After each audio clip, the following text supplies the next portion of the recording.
Дяденька, вам машину помыть?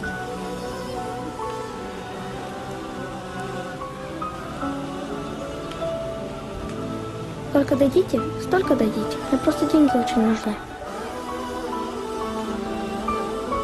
Мне просто так деньги не нужны, я не попрошайка.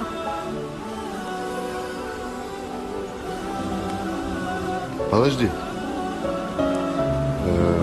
Фары и стекла протри. Я этой тряпкой колеса и диски протираю. Она может ваши стекла и фары царапать.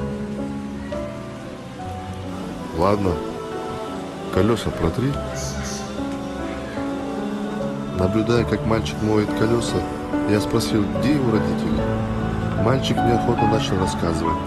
Живет с матерью. Отец ушел полгода назад, а мать заболела и сейчас работать не может. Вот ему и приходится и на питание, и на лекарства зарабатывать. Мошенничать не буду.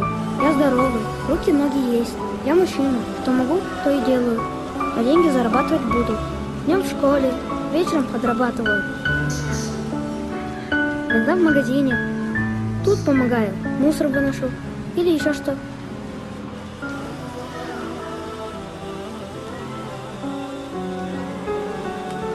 Это слишком много.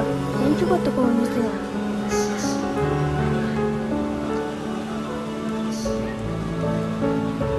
Маме что-нибудь купишь? Дай Бог здоровья его маме. Женщине, которая вырастила и воспитала такого мужчину. Пусть у них все наладится. У ребенка должно быть детство с игрушками в руках, а не с тряпкой для протирания колес.